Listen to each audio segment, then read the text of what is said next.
So, good afternoon and welcome. Thank you for joining us for the second Salvage Science series. My name is Jessica Bruin. I work as a science delivery and public affairs specialist at the Rocky Mountain Research Station, based out of the headquarters in Fort Collins, Colorado. The theme for this two-day event is technology and ecology. The Salvage Science Summit series is a collaborative production between Rocky Mountain Research Station, Southern Rockies Fire Science Network, Northern Rockies Fire Science Network, and Northwest Fire Science Consortium. The summit brings together scientists and land management experts from across the country to provide guidance in post-fire salvage operations. This webinar is open to all audiences. Hopefully you are able to view the presentations that were available prior to this event, and you've come prepared with lots of questions. But if not, they're still available. They'll be there and you can watch them at any time. And we will drop that link into the chat. So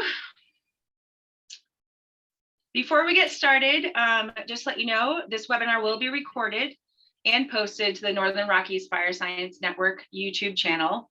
And it will be linked through Rocky Mountain Research Station, the Northwest Fire Science Consortium, and the Southern Rockies Fire Science Network, and others. There are, there are Society of American Foresters continuing education credits that have been approved. We will provide a link and some information for that in the chat. The presenters will give a brief review of their work, and then the meeting will be open to facilitate discussion. So there'll also be a poll available.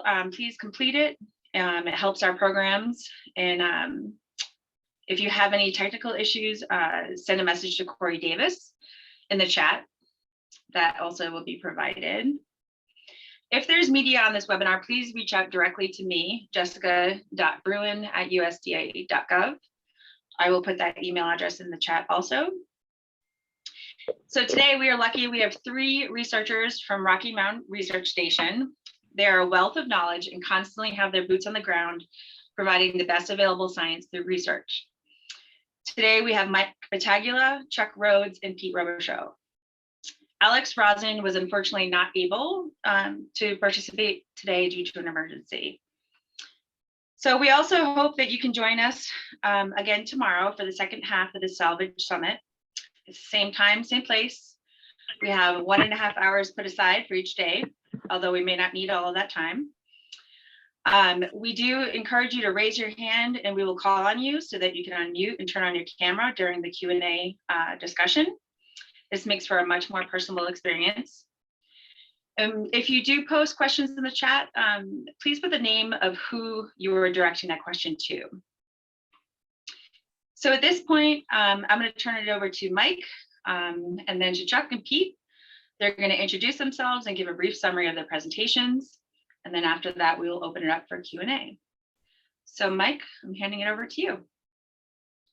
Okay, thanks a lot, Jessica. Hi, everybody. I'm Mike Battaglia. I'm a research forester with the U.S. Forest Service Rocky Mountain Research Station in Fort Collins, Colorado. Most of my work aims to understand forest stand dynamics in relationship to disturbances and how to use this information to better manage our forested ecosystems. I really want to thank the organizers of this for inviting me to this seminar, and I look forward to learning more about from my colleagues in the panel and from the audience. Today, I'm gonna focus on the presentation of the research that we are doing in Colorado, examining tree regeneration in post-spruce bark beetle forests that have been salvage logged.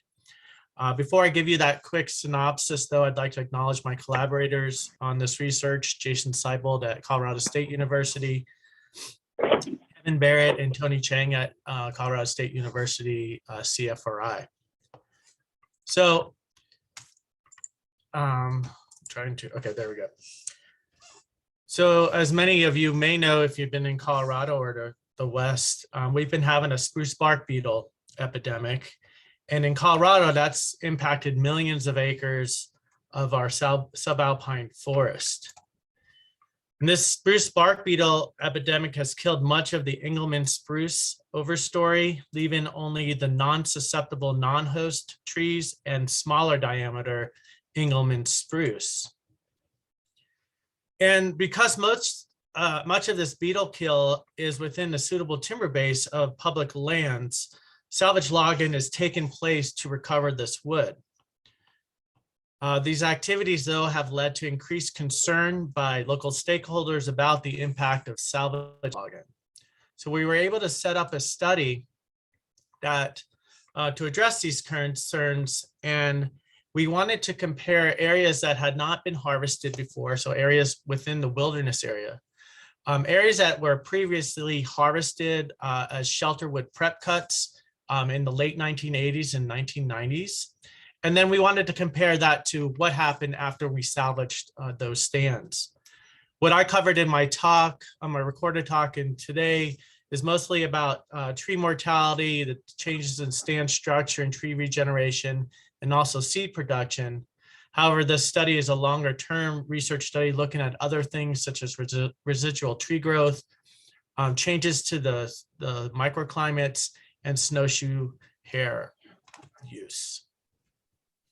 Just wanted to give you an idea of where this study has taken place. It's on the Gunnison National Forest in south central Colorado, near the La Garita Wilderness, if people are familiar with that. And we're doing this in Engelmann spruce dominated stands, and also in areas that are spruce aspen mixed stands. And just for a recap of what we found, in our Engelmann spruce dominated stands, we observed really high overstory mortality, up to 90% of mortality in those unharvested and previously harvested stands. So it didn't matter if they had been managed or not. We saw very high overstory mortality. The only trees that were alive in those stands were trees that were less than 4 inches in diameter. And then what we also found was those previous managed stands that were shelterwood prep cut in the 80s and 90s had more seedlings in the understory, which makes a lot of sense because that was what that treatment was supposed to do. When we compared those to those salvage stands, obviously we saw a substantially reduced dead tree density reduction. But the operators were really careful at protecting the live saplings and seedlings in the understory, maintaining that advanced regeneration, and that allowed regeneration densities to still exceed stocking guidelines. And then when we looked at seed production, it was variable year to year, but they were similar to what we were observing in the unsalvaged stands. Now, when we looked at the spruce aspen mixed stands, what we saw was less total overstory mortality. It was only between 40 and 60%, basically hitting just the Engelmann spruce.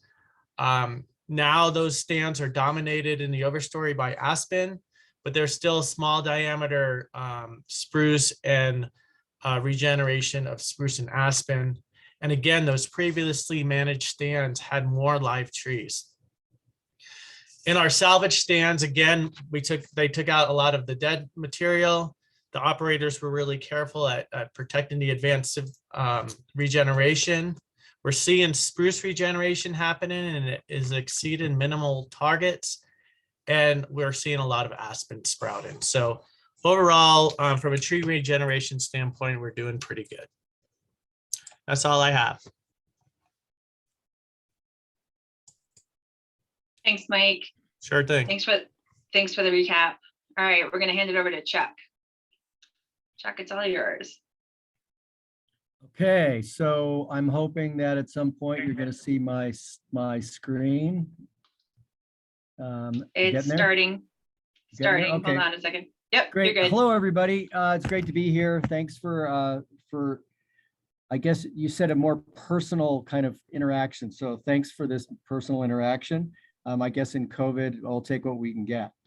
So I talked about a number of studies, and like Mike, I'd like to acknowledge a bunch of collaborators. You'll see Mike on this. This is work that we've been involved in here in Colorado again since the beetle outbreak for mountain pine beetle in lodgepole started in about 2003, and a lot of this work happened between 2005 and 2010, and then continues to this day. I also talked a little bit about some new work looking at some tethered logging. But today I just wanted to hit on just a very few kind of key points, because I'm sure you listened to my talk and took tons of notes, and that probably speaks better than I will right now. But one of the things I really wanted to kind of stress is that the work that we were able to do, that we set up with people like Mike Battaglia and Paula Fornwalt, watershed scientists, soil scientists, it actually was derived by interactions and conversations, perhaps like this one will become, with managers who provided us input and gave us a variety of perspectives. So we set up a study that compared a number of different treatments that people were considering as for salvage operations. So it wasn't just all about overstory removal, clear cutting and so on in a salvage situation for lodgepole, but how the slash was managed, how the biomass, if you will, it was retained. So we had treatments that included a whole tree harvest, a lop and scatter or bowl only treatment, and then something that was more traditional for pine regeneration, a scarification treatment. So that's just something I thought was kind of unique about our study. And the take homes, one of the key points I wanted to point out was that the decisions to harvest and the treatments had an effect on both the species composition into the future and also the productivity of the stands, which is of course important. The amount of regeneration that we saw was good in almost all cases. So in terms of stocking, we found very few problems. The logging was done carefully over snow. There weren't a lot of problems with soil disturbance, but we did see a change in composition. So areas that were clear cut harvested were regenerating as lodgepole pine. No big surprise, that's lodgepole 101. Areas that were uncut are favoring regeneration and more subalpine fir dominated stands, which of course has a lot of implications for fire, fuels, and so on. Another point I wanted to kind of throw out is in a lot of salvage studies really are looking at one type of disturbance at a time, which of course makes sense. That's how we kind of operate. But as many of us are starting to realize, there are a lot of compound disturbances happening. And in Colorado, we've now had sort of a wave of the second round. We had bark beetles that happened in the early 2000s, and now we're having fires in bark beetle affected stands. So you can see a map of the beetle outbreak in that upper corner, and then you can see areas that had burned in recent years that had a lot of that gray phase and beetle killed stands. And that opens up a lot of questions. We don't really know that much about regeneration. Some of our initial studies suggest that there are things to be concerned about. So I think that's an area of great interest and future work. And I think with that, I will leave it and turn it over to Pete. Thank you very much. Thank you for that recap, Chuck. So yeah, Pete, if you'd like to jump on.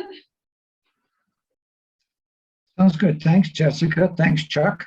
So I'm Pete Robichaux. I'm a research engineer with the Rocky Mountain Research Station located in Moscow. And what I did focus on in my talk today was about post-fire salvage logging. And what I discussed was streamside buffers, some skid trails and mitigation on skid trails, and how do we reduce dirty water basically happening, dirty water getting into the stream.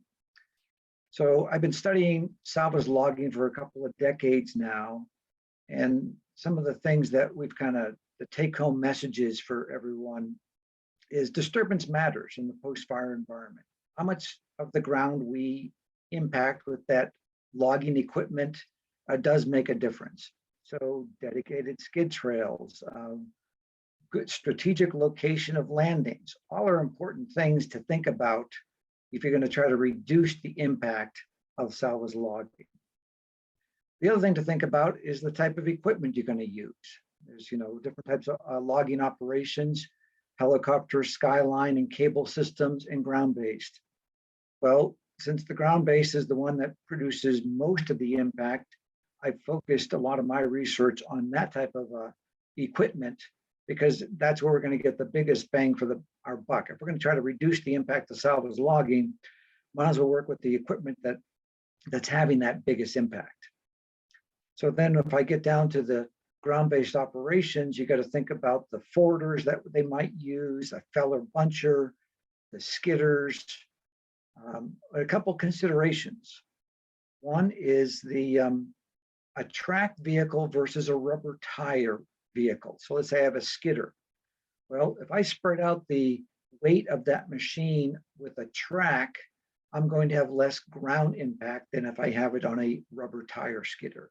So the type of the propulsion of that vehicle does make a difference on that compaction.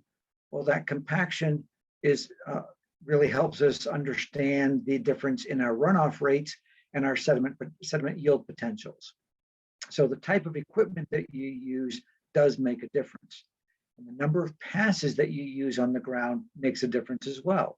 So if we have a skid trail that's only used 2 or 3 times to get out the harvest in an area, is going to have less impact than a skid trail that's used 25 times. Kind of makes sense, but we've been able to quantify those differences.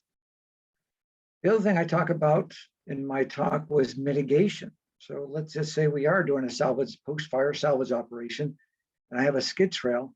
Well, putting some ground cover back on that skid trail after the fact isn't a good thing to do. What I emphasize is allowing the logging equipment operators to take some slash, maybe from their landing, when they're going back up the hill to get a second load, carrying some of that slash, putting it on the sides of the skid trails. And then when they're done with that skid trail, putting that logging slash on the skid trail to increase that ground cover. So we've done some studies on that, and it's really effective. And the last thing I wanted to talk about was the stream buffers. We all know that stream buffers were designed for green timber sales years ago, decades ago, to help reduce the sediment getting into the stream. And overall, basically, they've been pretty effective. But what do you do when the buffer gets burned up in the wildfire? It's not there anymore. You had a high severity fire and it burned right down through that buffer. Well, now that buffer doesn't function the same way as it was designed to, and it doesn't work like we think it does in the green timber sale. So we did a study to kind of look at the effectiveness of the burn severity of these buffers, whether it's a high burn severity or a low burn severity. You have to think about that the distance that we once had might have to be changed because that forest floor material isn't really as thick as it is in a green timber cell that can drop out that sediment. So we have to increase the buffer distance when we have burnt stream buffers. Anyway, that's one of the things that I talked about. So the purpose of what I presented was to say that if you are going to do a salvage operation, you still can do it, but you have to take into some other considerations in the post-fire environment. It's much more fragile than it was in a green timber sale. So you need to pay attention a little bit more. So with that, I think we'll turn it back to Jessica, and then we'll start with some Q&A for everybody. All right, thanks so much, Pete.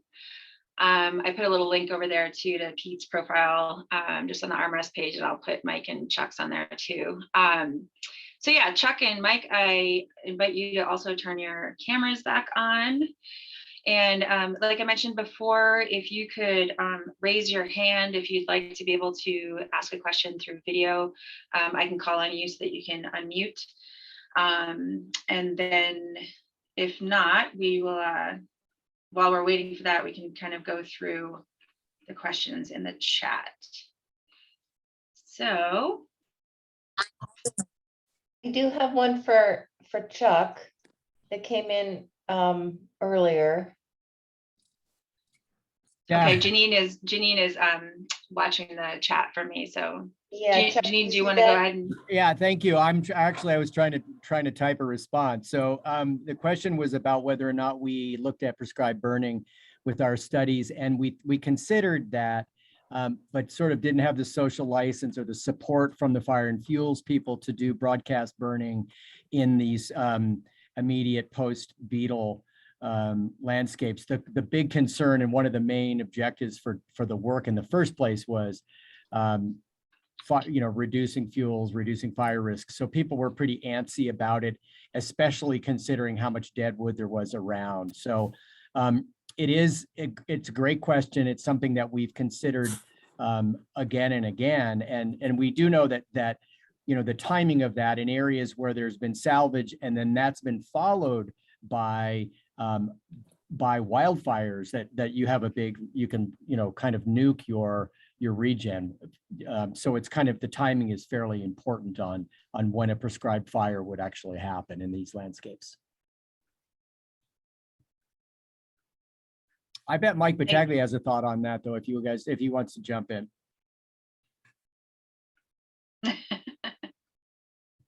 Mike, do you have anything to add to that? Maybe if there's a follow-up. Okay. Sorry, Mike. That's okay. Thanks, Chuck. So this one's for Pete. It says, in terms of delayed recovery, did you look at recovery if salvage was done later, say 2 years, and how that affects recovery, assuming there's damage to seedlings? Yep, great question. And yes, we've actually looked at the impact of vegetation recovery after salvage operation in a few different studies. So kind of the general thoughts are that when we do a salvage operation, we often delay the recovery about a year. So think about that a little bit when you're going to do a salvage, that, okay, we're going to set the clock back maybe another year for that vegetation to get reestablished. We also looked at the stream buffer component, because one of the things that we know is that when we do salvage operation, it might take us a while to get the correct authorization and permits and whatever to do a salvage operation. So although the intentions might be we're going to do it shortly after a wildfire, it might be a year or sometimes maybe 2 years after that fire before they actually get on the ground and do that. Well, of course, the vegetation starts to recover when you do that. Well, one of the studies that we published talks about that delay will actually help that vegetation get established in that buffer zone, and it will trap more sediment. So salvaging 18 months after a fire, we would have less sediment getting into the stream than if we salvage that same piece of ground immediately after the fire, because that extra vegetation that gets established helps slow down the velocity, helps traps that sediment. We'll have less sediment delivery into the stream. So in the presentation that I recorded, all the stuff that was in there is in publications that are available, and you can use your favorite tree search, Google Scholar search, or go to where our web model pages are. You can download all the publications on these salvage logging effects.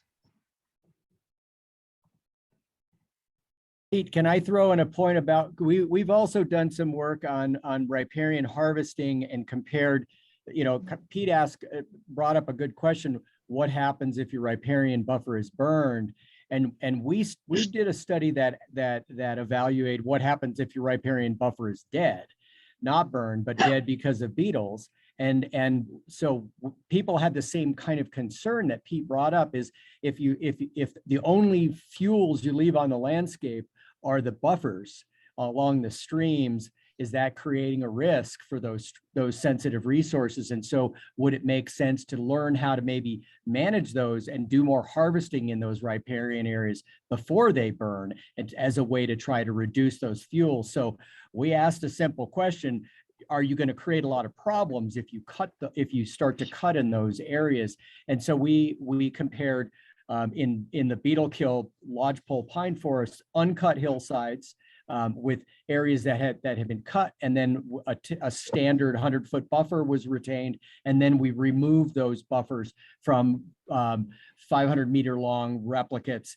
and we looked at nitrogen and the leaching of nutrients moving into the stream, and found some things that were pretty cool. One is that the intact dead buffers actually retain nutrients compared to the cut buffers. And I think it gets at a point that Pete was making. There are a lot of other live things in those dead buffers. There's aspen that's regenerating. There's a lot of understory that's coming back that that is actually biogeochemically active and demanding nutrients. So keeping things out of the water. So protecting that other stuff is really important as well. We also found that in this case, done well, we did increase nutrient leaching, but we didn't really affect water quality enough that we thought that these treatments were damaging or a big concern. In other words, there's probably a little bit of latitude to manage in riparian buffers where they're dead, and you can still protect water quality. So you might be able to protect it from a fire without damaging it from the logging.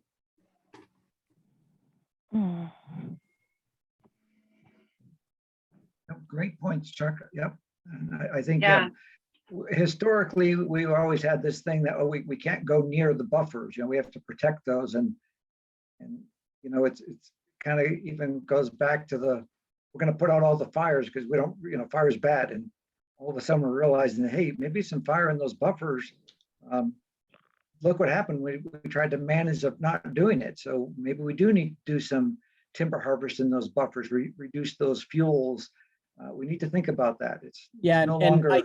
I think that's exactly right, Pete. And we know that there are sections of streams and sections of riparian forests that are probably more sensitive and more biogeochemically active. So there's a lot of areas where there's trees on either side of the stream.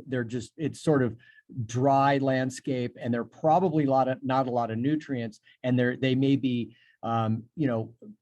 convex landscapes, but where you have a sort of convergent hill slopes and water moving through those parts of the landscapes, they may be more sensitive. So thinking about riparian zones in kind of a more complicated way, it's not that much more complicated, but that might actually help us decide where to manage, where you need to protect, where you could potentially harvest. Great, thank you guys. Okay, I thought I saw somebody had their hand raised. I just didn't want to miss them. It was a Jeremy, but maybe he took it down.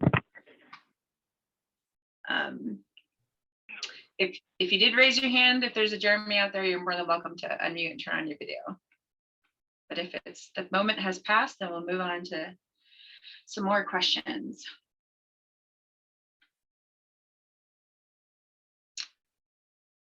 All right, let's see where we left off here.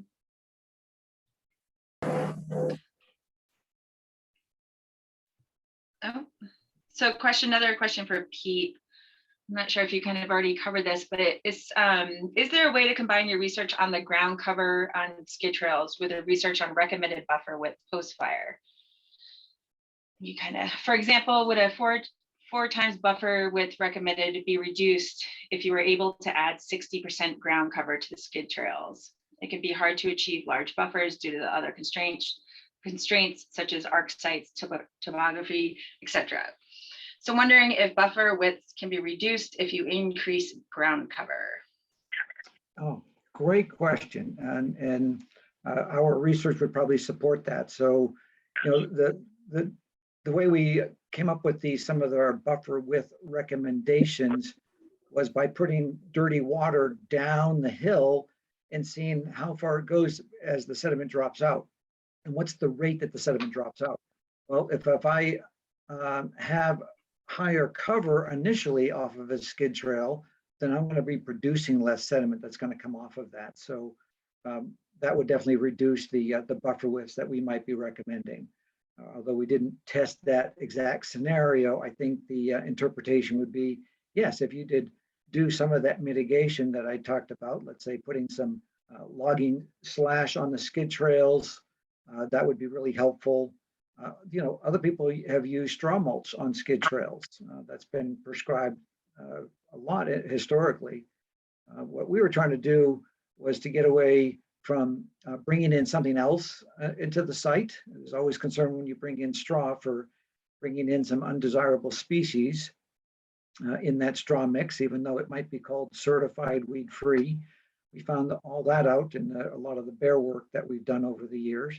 So that's why we kind of looked at this logging slash component as another way to increase that ground cover. And in our publication, we talk about, how you can estimate that that ground cover you need, that 60% cover with different fuel sizes. So if you have some smaller diameter stuff, you don't need that much additional weight of that material. So if you're down in the, the 0 to 3 inch size class of material, you might need 3 or 5 tons per acre of that slash to give you 60% cover. But if I'm taking some large tops of trees that were in my slash pile and bringing those up, well, that's heavier weight, so I need a larger amount. But we give you guidance as to how to figure out those amounts from a fuel standpoint, because fuels people kind of understand, and there's enough guides out there that give you pictures of fuel loadings and stuff. And all we did, we just tied that fuel loading to an actual ground cover number. And so then we have a ground cover number, then we can tie that back to the erosion and erosion potential. So the answer to the question is, yeah, I think you could adjust some of those buffer widths if you are going to apply some mulch to those skid trails.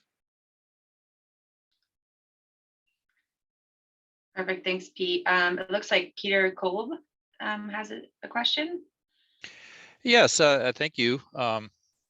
So in reference to the previous discussion about waiting a couple of years before you salvage log in a riparian area to get some cover, etc., the alternative argument would be that immediately after the fire, the damage is there, and the most erosion you're typically going to get in the spring snowmelt after that fire event. And in the Valley Complex fires of 2000 in the Bitterroot, for example, some of those streams that suffered massive erosion, like Laird Creek, actually the fisheries recovered better than before within 5 years after that. And there was an argument that these kind of pulse events are necessary for healthy stream ecosystems. So what about the argument that if you're going to salvage log in a riparian area, you do it immediately after the fire? The damage has been done. Removing the overstory off that side, the equipment might enhance erosion somewhat, but there's a high likelihood that you're going to get a lot of erosion anyways that first year. Whereas if you wait 2 years, now it's in recovery phase. Now, if you go in there, you're going to introduce a new soil disturbance event in the form of that logging. So you're going to go from a pulse event to more of a chronic bleeding of sediment into the stream. So any thoughts on that argument? Great comments. And yeah, I'll give a couple of thoughts on that. So yeah, you bring up some good points that the erosion risk is definitely highest immediately after the fire.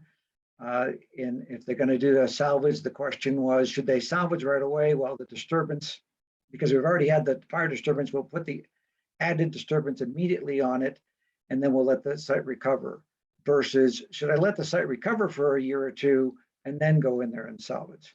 So we've got to kind of weigh out a few different things.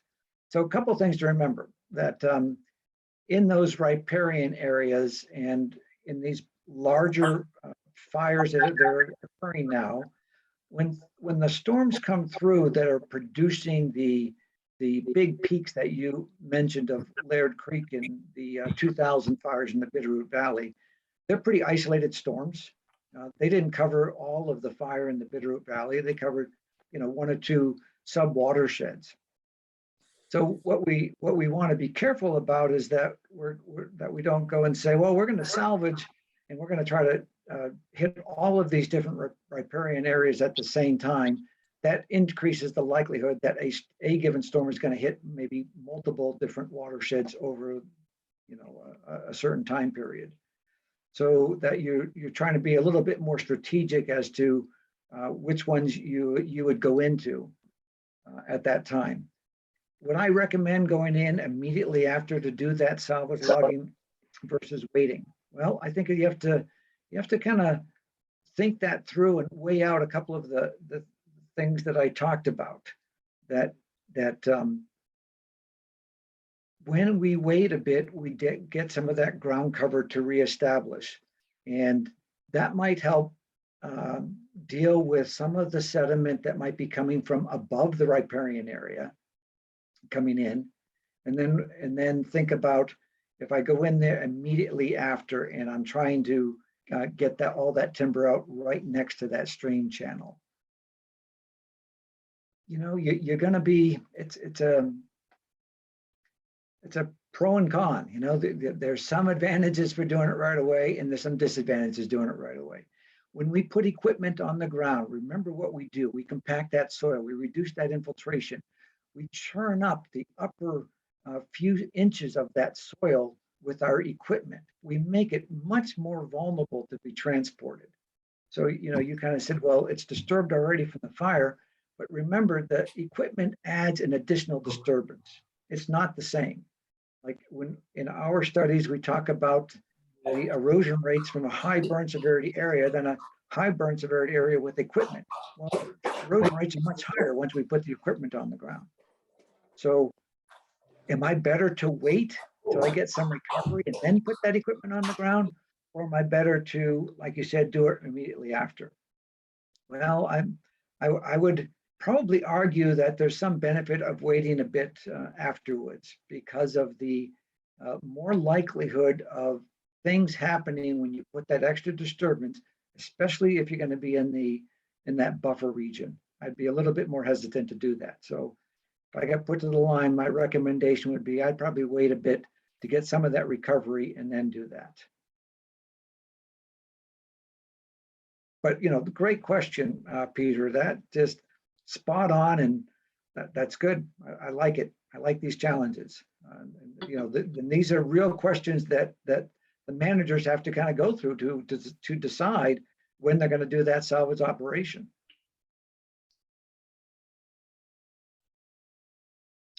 Thanks for clarifying that, Pete. All right, does anybody else have any follow-up questions on that before we move back over to the chat? There is a question also, Pete, that asks if you can also address anything you've thought through about slope considerations and increasing buffer base on burn severity. I did put the links to, as far as what Pete had mentioned earlier about the tools, ERMIT, and so you can check those out too, but and also WebCloud. So. Okay, so I think the follow-up question was regarding the do we make a difference in buffer recommendations based on soil burn severity? And the answer is yes.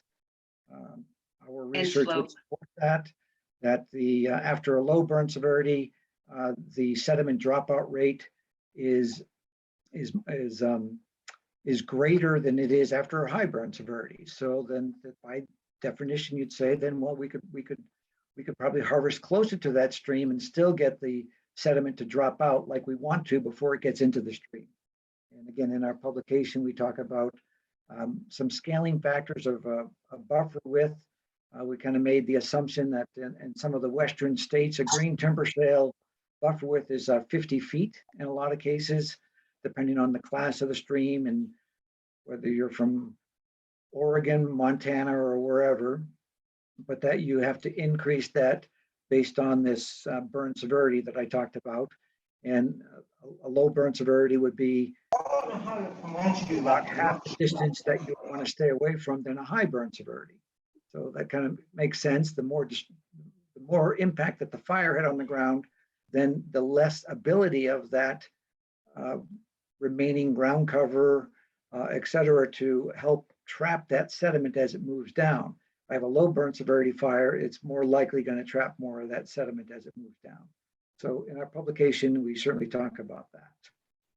And in that presentation. So if you haven't looked at it, take a look at it. Thanks, Pete. This next question is for Mike. It asks, can you talk about the health of the aspen regenerating in your study areas? Yeah, that's a really good question. So right now, the aspen is pretty much going nuts. It's really happy because the canopies have been opened up quite a bit due to the beetle outbreak. In the salvage areas as well, we're seeing a lot of aspen. There is some browsing going on, of course, but we're definitely haven't noticed any negative effects of aspen density in those salvaged areas.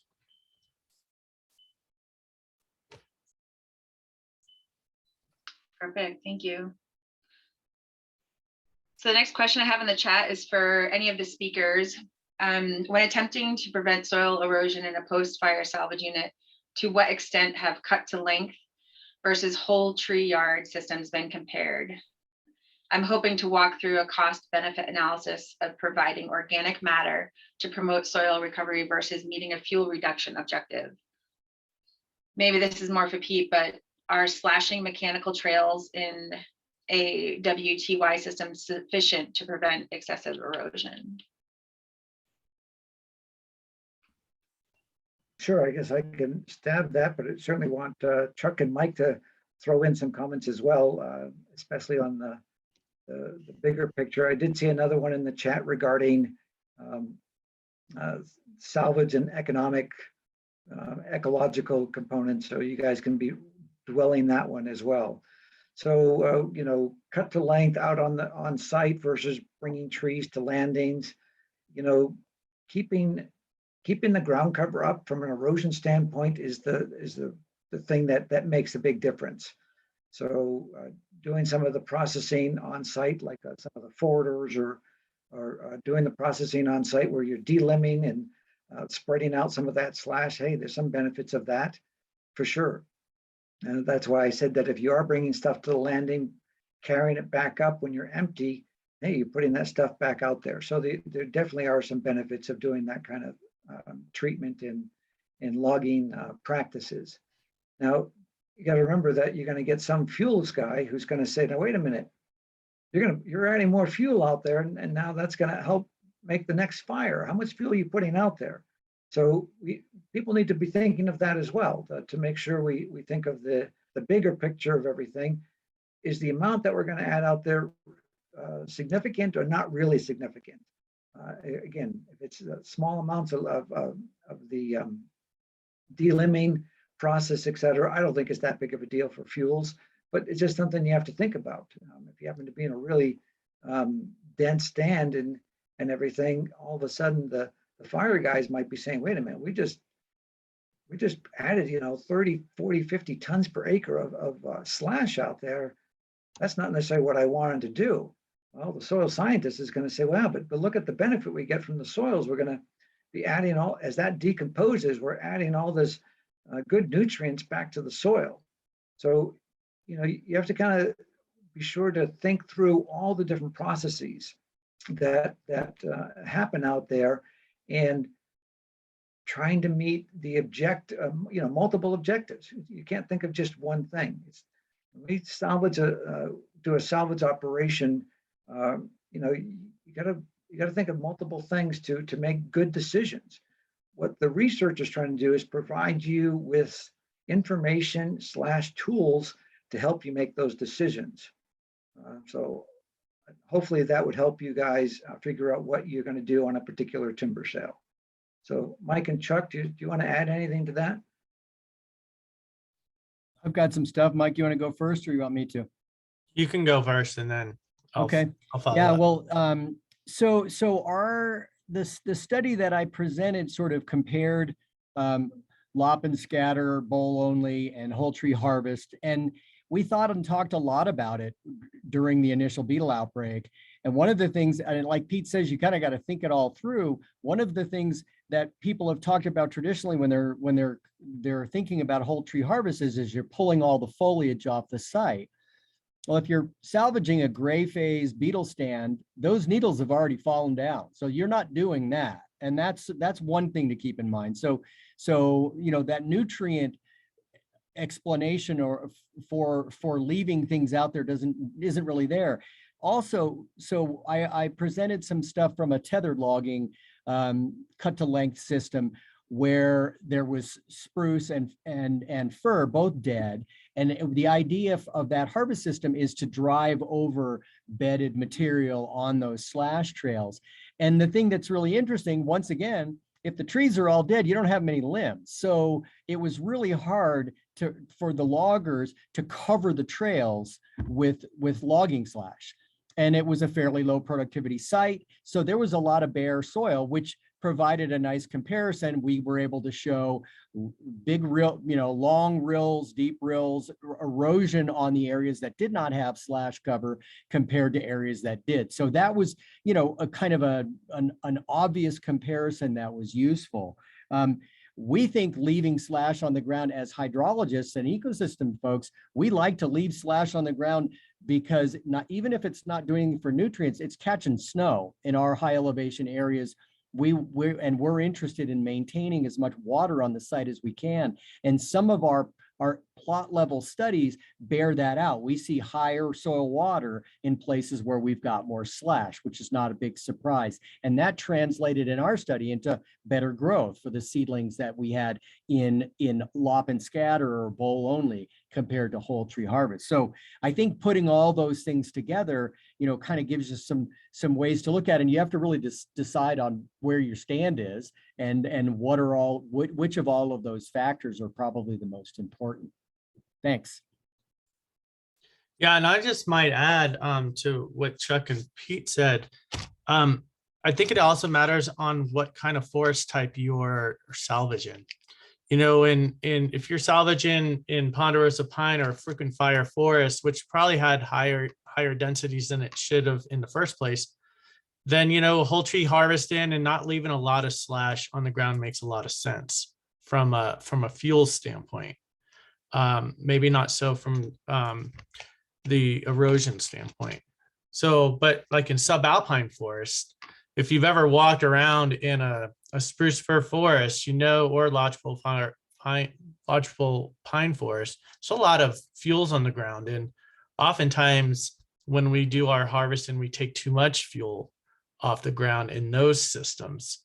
So for instance, in our study in the spruce fir and the spruce fir aspen, they were whole tree harvesting the trees and doing a little bit of lop and scatter, but for the most part, they were just leaving, the minimum amount of coarse woody debris for those stands.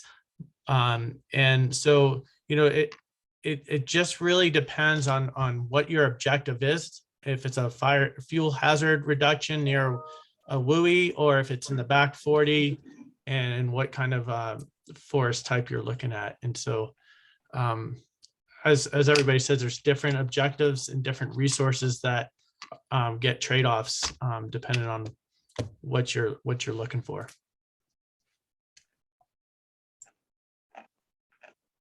Thanks, Mike. It's a really great point. It's complex. There is that question Chuck had mentioned too that I think I had missed, was from Matt Stein. He's kind of been inquiring about the economic factors, versus the ecosystem factors when deciding whether or not to salvage log, and just kind of how that is balanced. I know that, I'm not sure if this is any of your wheelhouses. I mean, I know that we have economists that work to look at that lens, through that lens, but I don't know if anybody is able to speak to that at all. I'm happy to say a few things about that. And again, I'll probably harp on this. It really depends on the ecosystem, right? And what your objectives are. At least in our study with the spruce, the economics of it these were trees that were growing within the suitable timber base. They were going to be harvested anyway at some certain point in time. So, it makes sense at that point to, okay, recover the wood. That's what salvage does. In terms of the ecological impacts of those, depending on what part of the ecology, is it tree regeneration, which is what I was studying, is it nutrient cycling, is it impacts to lynx habitat, it just all depends on which thing is the most important. But I would say, there were millions of acres that were impacted by the beetle or fire or whatever. The ability for us, the Forest Service or whoever, to harvest or salvage log that entire landscape, it's pretty minimal. So yeah, there may be some places that they do it, but there's going to be plenty of other places that are not being impacted at all. And so, you kind of have to look at the landscape level versus the stand level, and think about placement of where you're doing those salvage logging activities, where it makes sense. Are you building new roads? Are you using existing roads? And those kinds of things really do come back to, what are we going to do? I would say, and just one last point is, the sites that we were looking at in terms of salvage up in the Subalpine on the Gunnison, there were already areas that had roads and were within a series of silvicultural treatments. They just got harvested a little earlier by us than the beetles decided to choose which trees to take. So that's just my point for that.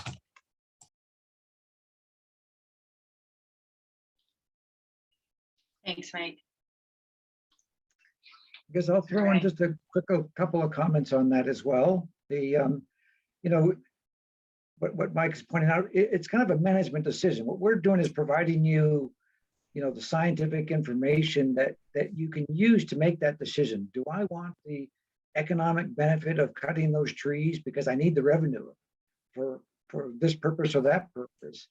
But I understand that there's going to be some concerns, on soil productivity or water quality or potential for erosion or whatever. Those are the decisions that you guys have to make. And what we're trying to do is to give you the information that you need to make those decisions. And it's what you decide in Gunnison, Colorado may not be the same decision you're going to make in northern Washington state. So that's the goal here, is to give you folks who have to make these decisions more information to do a better job at making those calls and understanding what those risks are.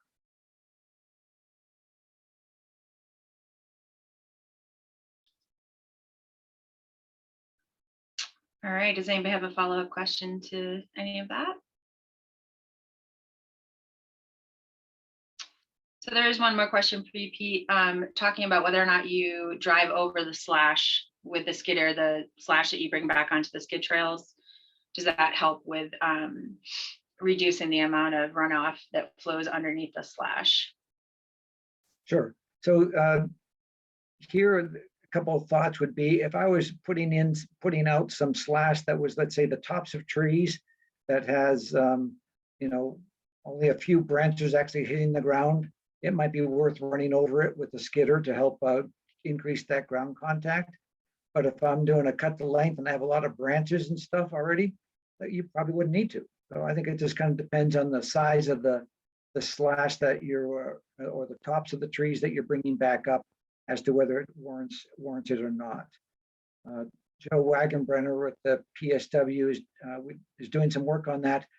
With any luck, we'll have a publication coming out about that this coming year.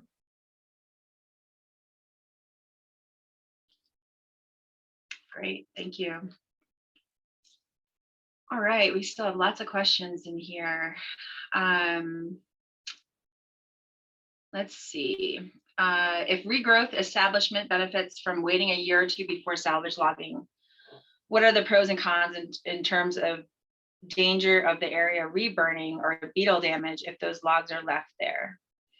I'm sure there are also issues in terms of mills taking or not taking the logs, etc.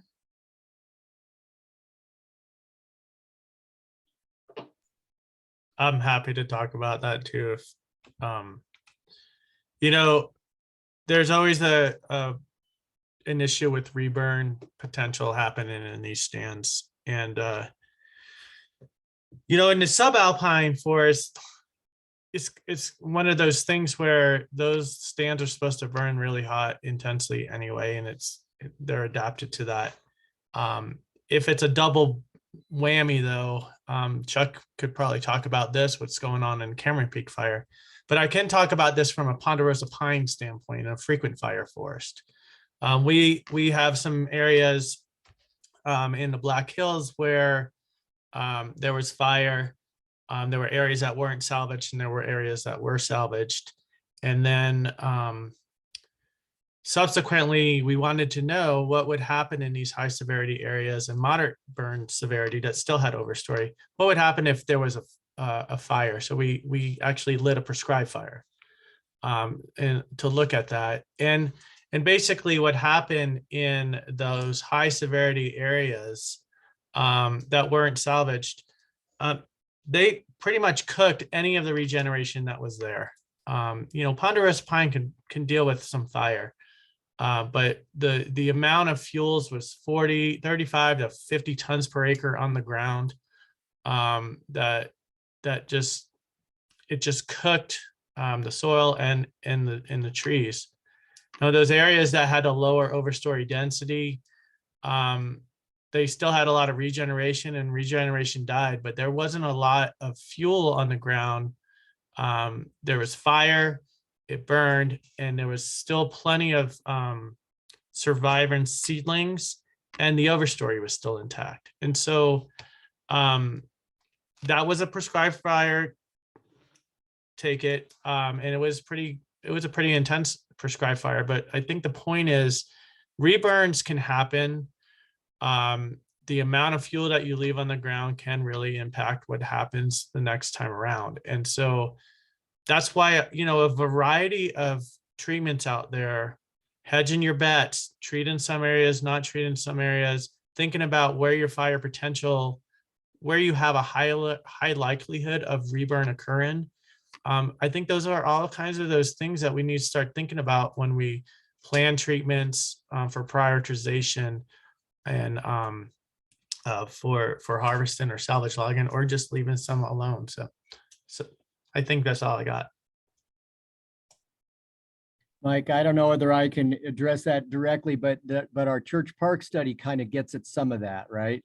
And so there was a site near the Fraser Experimental Forest where there was salvage logging after the bugs, and there was a lot of slash left on the ground, as there is. So, you know, I mean, even if you're doing whole tree harvest, there's more than in an uncut area.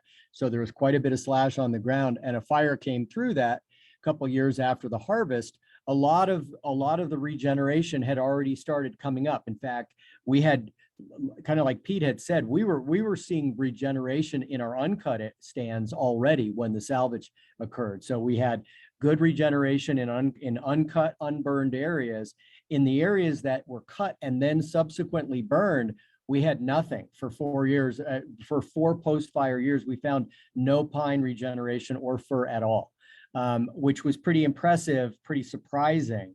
And we did see some aspen, but it was definitely a conifer desert, if that's an important thing. So the timing is very, very important. And if a fire had happened before that or after that, I'm sure the results would be quite different. And I think that's one of the things that's so important and complicated about these compound disturbances is that there's a lot of ways to be compounded. And you know, the timing between these different things and the sequencing between these things, and then the sort of the climate conditions and how the regeneration environment might influence what's going on. Because you might have ideal silvicultural conditions, but if the climate's super dry and you have a couple bad years, you have a number of bad years, then you know that can have a huge effect as well. So it's sort of the all things together situation.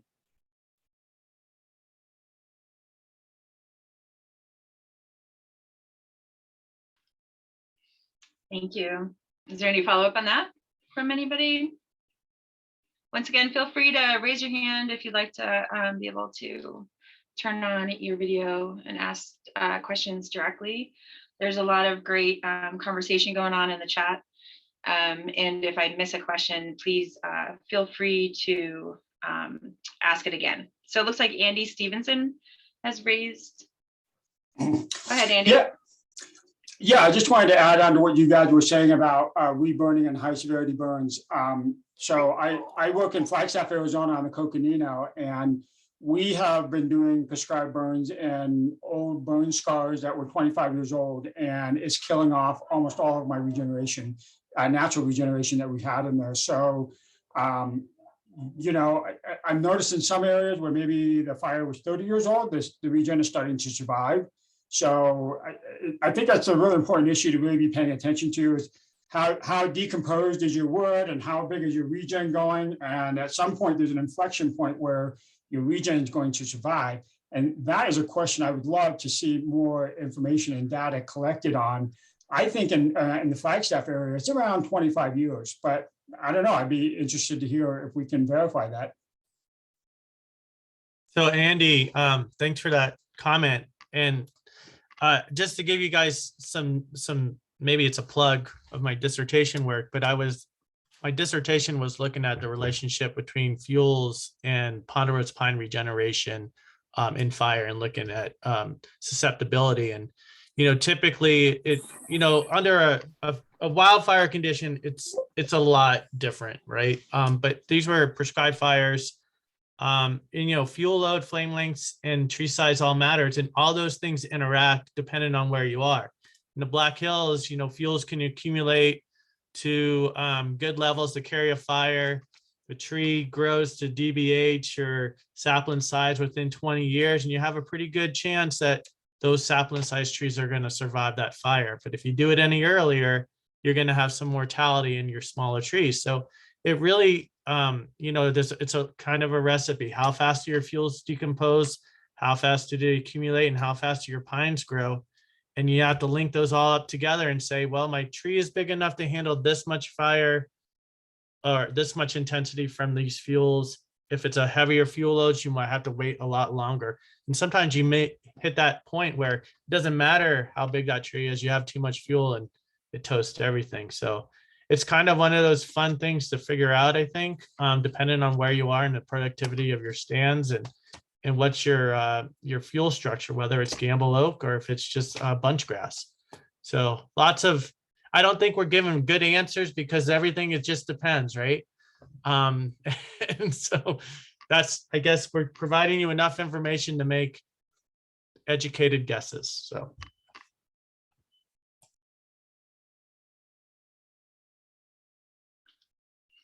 All right. Anybody have any follow-up from that? Thanks for clarifying, Mike. All right, just scrolling through here. Sorry, lots of great conversation. If anybody else has a question, please feel free to raise your hand. It definitely makes it more personal when people put on their videos and unmute themselves to ask a question. Let's see, what do we have left in here?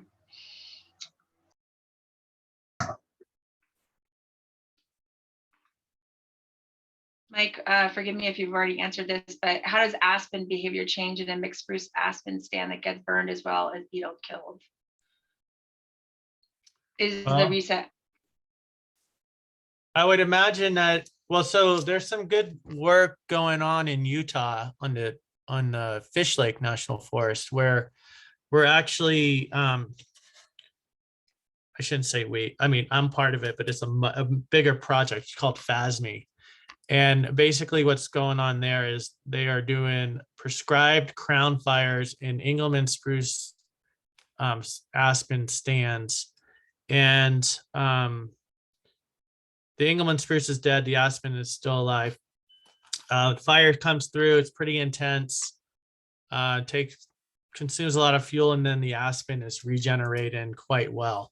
And it's converting it back to aspen. And so what I think is happening in these stands when you have a fire in these double compound systems, having a mixed stand with aspen, which is a sprouter, is actually probably one of the most beneficial things we can have, is have that diversity of tree species especially since aspen can respond so nicely to fire. You'll lose your spruce component, you'll set back succession quite probably centuries. But the aspen will really enjoy it. If it's big enough, like landscape wide, scale wide, the deer, the ungulates won't hammer all that regeneration. And so all the aspen regeneration. So you have to think about the scale at which you're doing these things. 100 acres probably isn't enough, but 1,000, 2,000 acres really helps keep that browsing pressure down. Yeah, and I put a link for that FASME project over in the chat too. That was a really interesting, because there were so many different agencies involved looking at so many different aspects of fire. So very cool if you want to check it out.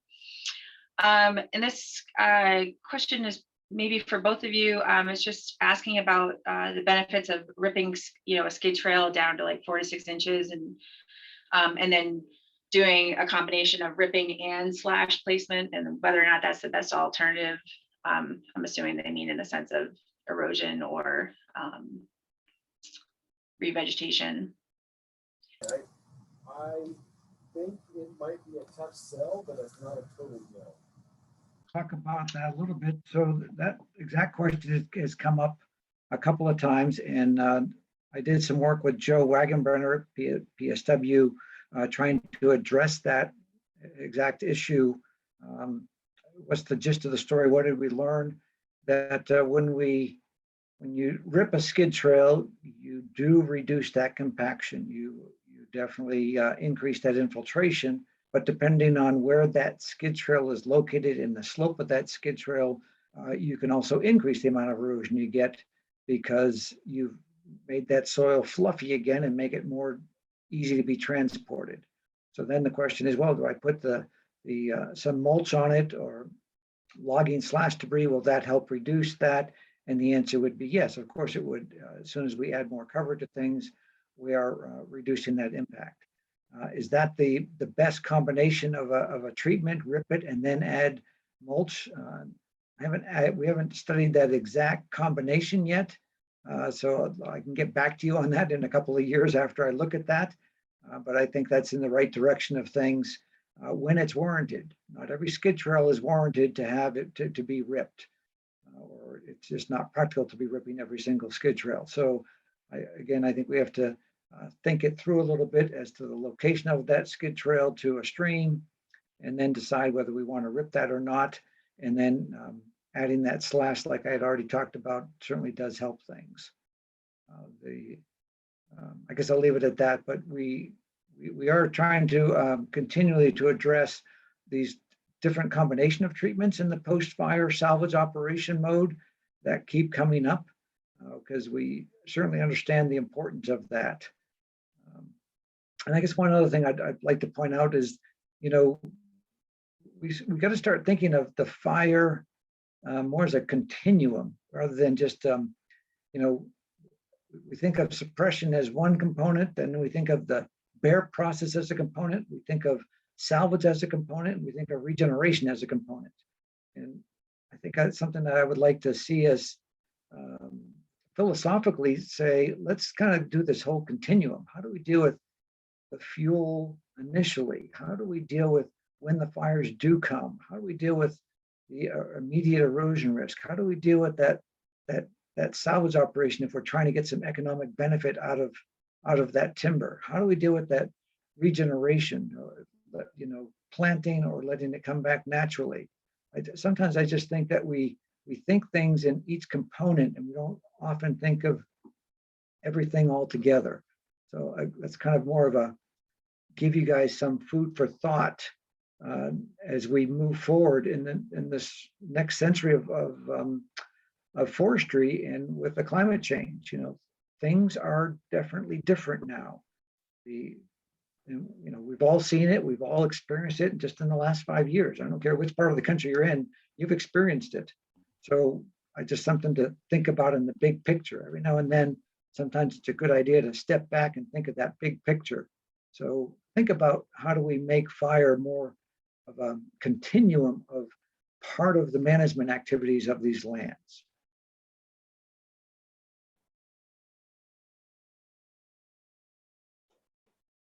That's a great point, Pete. Thank you. Kind of expanded a little bit too much off of the initial question, but you know, when you have these opportunities, when I get all these practitioners and folks out there that are, you guys can help make some of these decisions. I just like to emphasize that. Yeah, absolutely. That's why we're here, right? Great. Well, I'm going to ask Janine if I have missed any questions in the chat. Well, Please. You know, I've been looking through them and I think they've all been answered either out publicly or a chat response. So, Yeah. but there is perfect. a lot of information up here. I would encourage people to just kind of scroll through. There's some links to some papers and some project websites. And Gloria has her hand raised, I see. Go ahead, Gloria.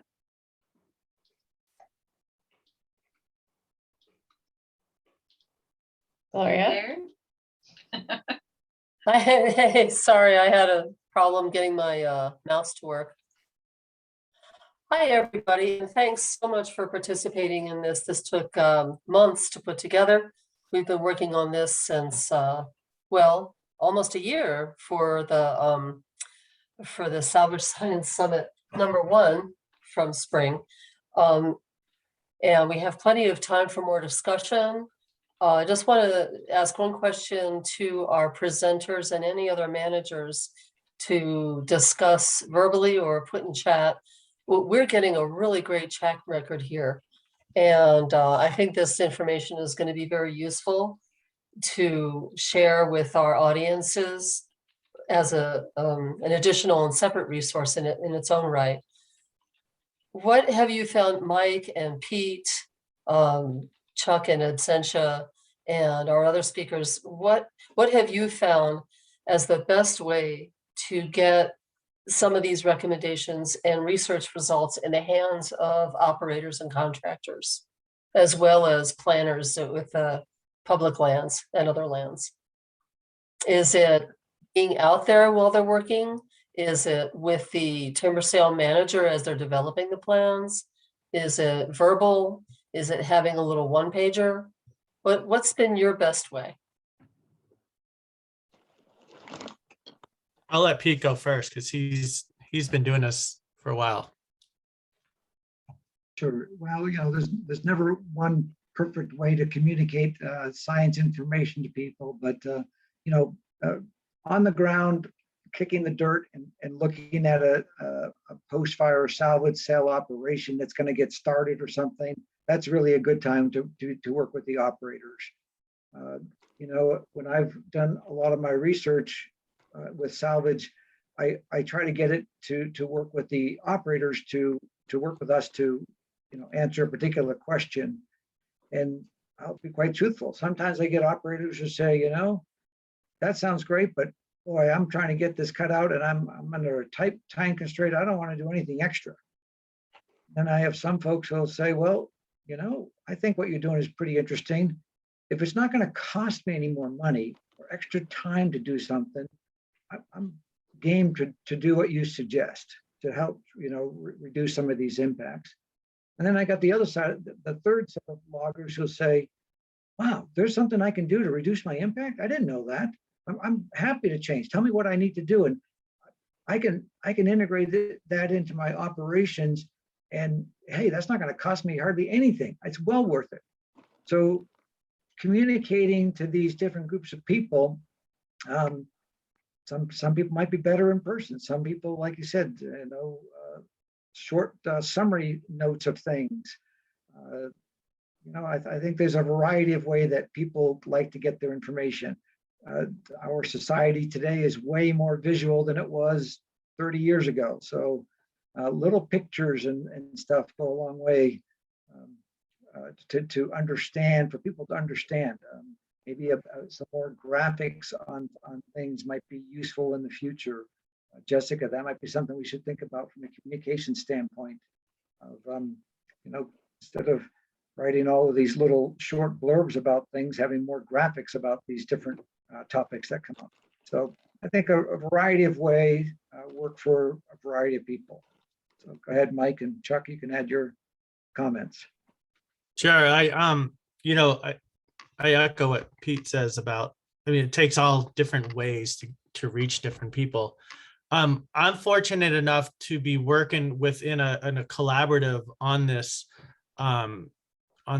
spruce salvage study. So this research that we're doing right now was actually asked by the stakeholders and the Forest Service. Got together. They were putting out this big NEPA, large landscape NEPA that wasn't very specific in terms of where they were going to do it. It's called the Speedmer project. Stands for spruce beetle. Speedmer. I shouldn't have said that. Anyway, it's Speedmer. Jessica, there's probably a project spotlight you could link to that. But basically, Speedmer was this large salvage. It's for both salvage and just green tree treatments. And a stakeholder group got together. It's formed of environmental groups, county commissioners, the loggers, the timber industry, thank you, Molly. A lot of different interested people, stakeholders, lots of times with very different objectives. And so what this thing got set up was to demonstrate, okay, we're going to do these salvage logging areas, or we're going to do some salvage logging. Let's make sure the science is behind it. We're going to go and monitor what they're doing. And then each year, the science team, which I'm a part of, reports back to this stakeholder group. We have yearly meetings where we report on what we did that last summer, the research up to date. They take that information and then use that for an adaptive management cycle. So if we find something negative is happening, that gets integrated into the next project to rectify that. The other part of that is we do a yearly field trip as well, so that we go out there to an area that is going to be harvested or an area that has been harvested, so that we can see with the stakeholder group what is going on. We can talk about the science on the ground. They can look at it. We go to recently treated things, and we go to things that are much older so that they can see that it recovers pretty quick. So those visuals are really important. And I would say this project has been super successful because of the partnership of the Forest Service with the stakeholders and the scientists to answer the questions the stakeholders had about, and it's been evolving. This has been going on now for 6 years. The questions evolve due to what people are concerned about, and we then address it with monitoring and feed it back to them, and that changes sometimes what is going on the ground. And there's a lot more front-ended commentary of the stakeholders so that these things can move forward. And it's not like the negative thing happened and then they complain about it. It's more like we already knew and we all agreed, and we're moving forward on it and backing it up with monitoring. And so I think it's been a really successful way to get to keep the science up front, but also to recover the material that died during the spruce bark beetle, and then also to address what we're going to do next in these green stands. And so I really commend that group and the GMUG National Forest for pushing forward with this and investing in that time.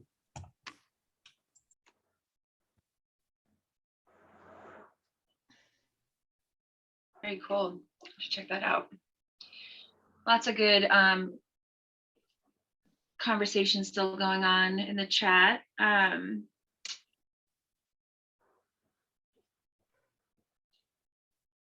Jessica, I just wanted to make sure that there was a question that came in from Tracy a little bit ago that I don't think was addressed. If you see it, then go for it. Sorry, Sure. I'm trying to track all this. It's for Pete, who's very popular today. And the question is, did you still have standard water bar spacing when you added the 60% cover? And wondering if the water bars would have to be put in before you drag the slash on it, or if they're less necessary. If you had water bars, did you also slash the water bar outlets? Tracy, you're right on target here with the questions. Great questions. In the couple of the studies that I talked about, we did not have water bars in those to compare. But again, with some recent work with Joe, we're looking at that water bar spacing and then slash packing, which I think you're talking about. When you have a water bar, you put some slash right where the outlet of the water bar would be to help trap that sediment before the water goes down. So remember that in the post-fire environment, water bars don't function as well as they do in a green timber sale. Purpose of a water bar is to take the water off of the skid trail because we get, because of the compaction of the equipment in a green timber sale and the exposure of that soil, we're saying we're going to put a water bar in, trap some of that sediment, get the water off the skid trail so it doesn't continue going down. Well, in the post-fire environment, remember, I put that water bar in and I send it out onto the area that might have just had a high burn severity fire go through. Well, guess what? There's not that much cover there and ability for that sediment to drop out. So we have to kind of rethink of how we're going to be using some of those water bars and what the spacing of those water bars would be. What I am saying though, Tracy, is that adding slash and or mulch cover of one flavor or another is a good thing to do on those skid trails. And then I think the other second part was, do I do that? If I'm going to add that slash, do I do it before or after I build the water bars? Well, the idea being that you don't want to change the integrity of those water bars, so you might have to think that through. I guess I'm not sure what would be the best scenario on that. I remember in one case on the rim fire, they built the water bars, but then the dozer went around the water bars to the next one and to the next one so that he didn't mess up his water bars. So they did additional disturbance to put in the water bar. It's like, well, we're kind of defeating the purpose here. So let's think that through a little bit. So I guess I'll have to dwell on that as the right order of events if you are going to put some slash down and then building that water bar, because you certainly don't want to change the integrity of that water bar if you're going to put one in. Thanks, Pete. There's also another question about whether or not you have studies of ground-based treatments that are on the steeper ground, like greater than 40%, and any lessons that you've learned for those contexts. No, we haven't yet. Actually, this tethered skid trail system is kind of the newer thing. And if you don't know what that means, the tethered system is where they'll put an anchor in on the slope, either with a tree or stake or a piece of equipment on a road. And then they have a tether go down for the logging equipment going down a steeper slope. And the purpose of the tether is to make it so they can get down there and get back out safely without it toppling, and or it should produce less churning of the disturbance of the soil, because you can, as you're climbing back up, as an example, you can be bringing the winch in as the equipment goes up so that you're not churning the tracks or the wheels. I don't think there's been too much research done yet on the impacts of that tethered system. I think it's a new enough process that it's kind of just getting going. There are a few operations up here in North Idaho, Montana, and Washington that have just purchased that equipment or have modified their equipment to be able to do that. And I don't think anyone's looked at those impacts yet, but I think that's something we probably should do. So I don't know if other people have comments on that. Yeah, I think it's too bad Chuck's not on here. I know that I think in his talk he talked about it too. They're doing a study right now with those tethered systems on Monarch Pass in Colorado, Salvage in Spruce. And we just had, speaking of Speedmare, we had our adaptive management group meeting of, I guess it might have been even last week, with several presentations about people in Oregon that have been studying this they're starting to study this now. And Chuck also has a project going on. It's with OSU. And so there's a little bit out there, but it seems to have some promise to get to those steeper slopes because of, the physics of what Pete was talking about. And so we'll see what happens with that. I think it could really be a game changer in terms of being able to treat our steep slopes, even if they're not salvaged, but just in terms of reducing fuels in our frequent fire forests. Of course, it costs a lot of money, like anything does, but it's apparently cheaper than helicopter logging. So there's a plus there. So anyway, I would stay tuned to see what those people in Oregon are doing, and also what Chuck Rhodes is doing up on Monarch Pass. Yeah, absolutely. Jimbo, do you have your hand up? Yeah, there's a question for Mike. Hi, Mike. And maybe just not Mike, maybe P2. Mike, this goes back to or near the beginning of your talk or sharing today, that you talked about how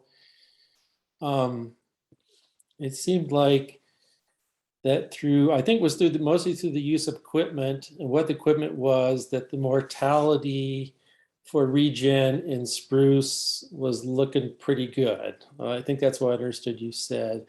And so, Mike, I'm confused and need some clarification. I think I remember reading that work that I think you did with Jason on Speed Mirror, that there were some early results that, like, the regen, the loss of regen was like 60 to 65%.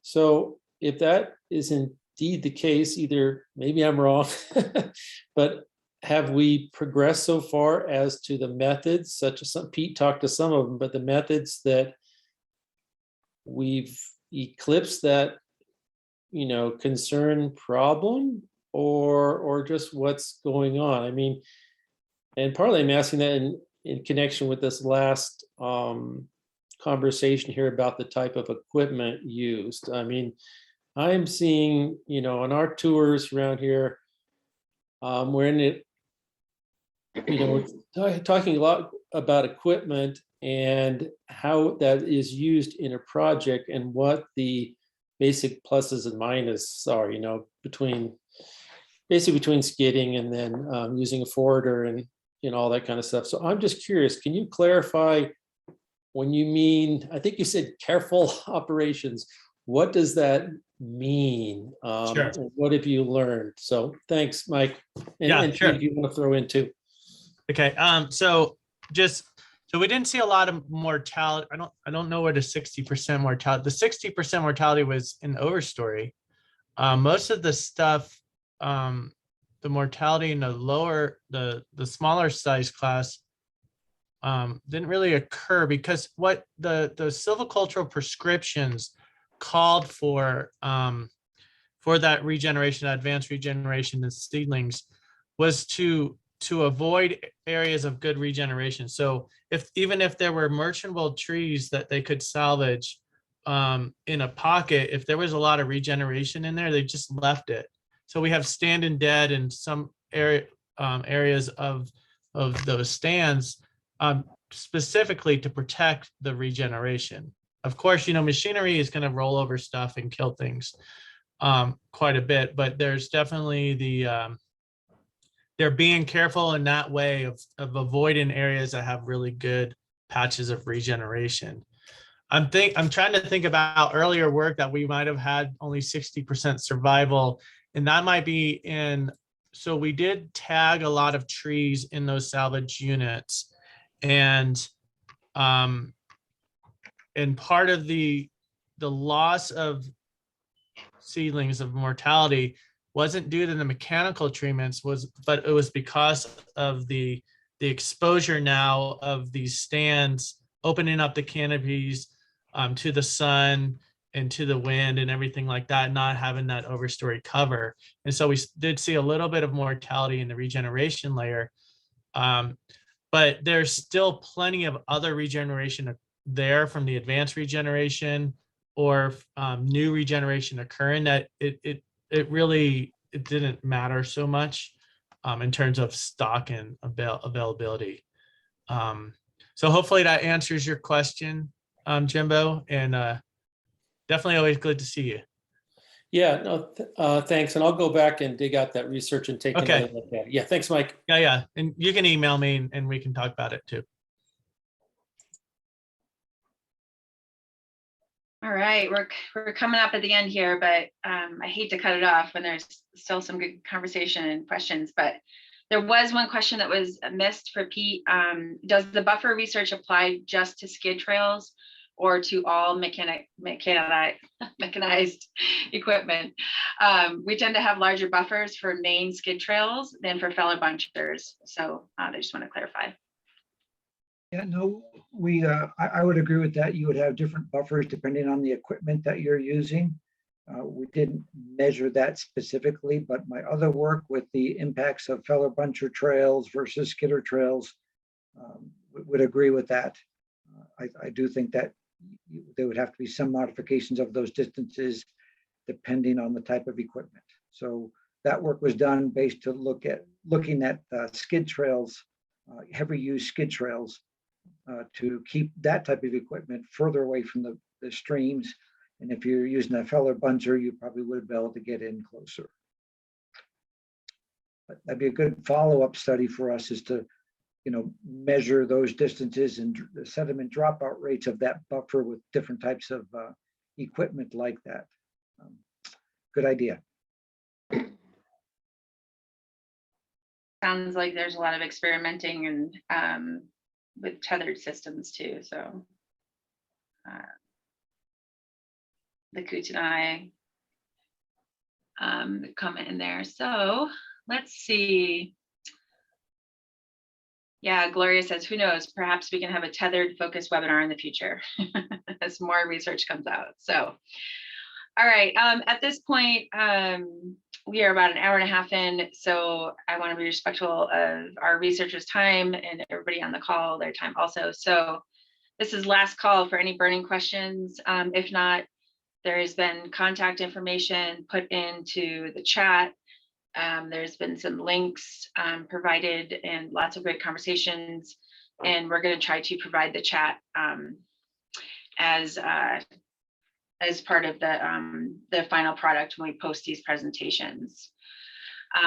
So yeah, just thank you for your participation. We hope that you can join us again tomorrow. Thank you to our researchers, Mike and Peter and Chuck. We really appreciate you taking the time.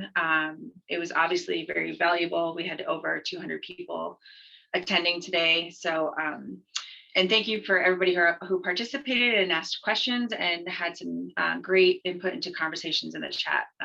Really valuable. So we hope to see you tomorrow, same place, same time. And with that, everybody, I hope you have a great afternoon. Thanks.